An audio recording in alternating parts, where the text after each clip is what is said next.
Pat ja tu kļūdīsies, tu būsi atraidīts, tu arī tur izstūrēsi visu, tu zināsi, kā dabūt atzinību. Tu jau zini, kā pazemoties un nonākt līdz zemākai stadijai, kur tu zini, kā dabūt atzinību no tēva, pat tad, kad tu esi kļūdījies. Ja?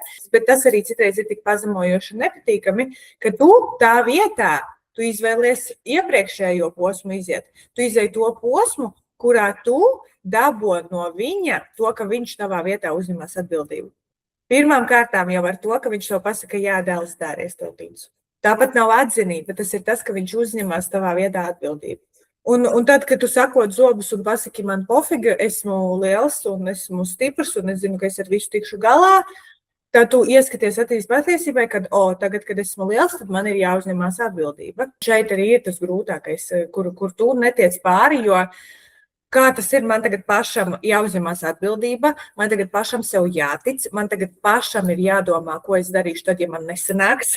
Tā kā es nevaru paprasīt tētim, jo tētis tev ir augstākā instance, pēdējā instance, kas, ja viņš ir pateicis, tad man ir zaļā gaisma, un tad arī man viss sanāks. Un tad man būs pacietība, un tad man būs iekšējā enerģija un motivācija. Tēvs atkal sevi piespiedu kārtā ir piespiedus uzņemties šo atbildību, bet viņš nav vienkārši sapratis. Viņš nav sapratis to mehānismu. Tu, ko tu tagad dari, tu ej saprašanā, tu gribi saprast to mehānismu, un tu gribi būt noteicējis pār sevi, savu dzīvi un visiem tiem mehānismiem. Tavs tēvs gribēja bezizējas, vienkārši nav citu variantu, neviens nepiedāvāja tādas tehnikas, kā šodien ir. Ja?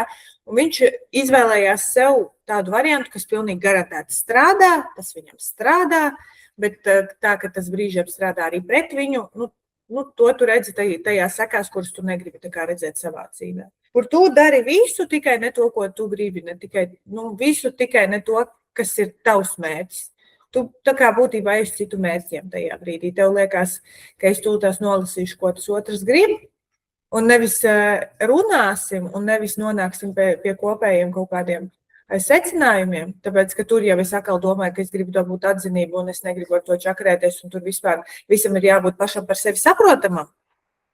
Bet es tāpēc labāk iešu un tērēšu enerģiju vienkārši darot visu to, ko man liekas, ka man ir jādara. Pat neizrunājies ar to cilvēku.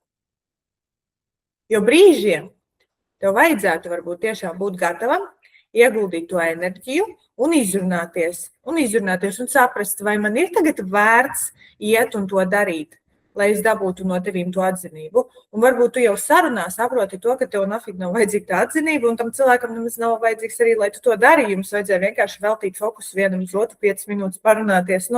Tā kā vienkārši otram ļaut saprast, ka man interesē kaut kas vēl izņemot mani un manas vēlmes. Man tiešām interesē, man ir svarīgi, ko tu gribi. Ja? Tā kā pat nevis izteikt, ko es gribu, bet pajautāt tam otram, ko tu gribi, kas ir vispār tas, ko tu gribi. Ja?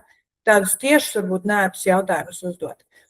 Šeit tev ieslēdzās pretestība. Kāpēc par to vispār ir jārunā? Tas viss ir pašsaprotami. Iepriekš tu redzēji kaut kādas sekas, tagad jau tu sāc rakt dziļāk cēloņos, un tad, kad tu nonāksi pie seknes, tad tu pilnībā tiksi vaļā no tā.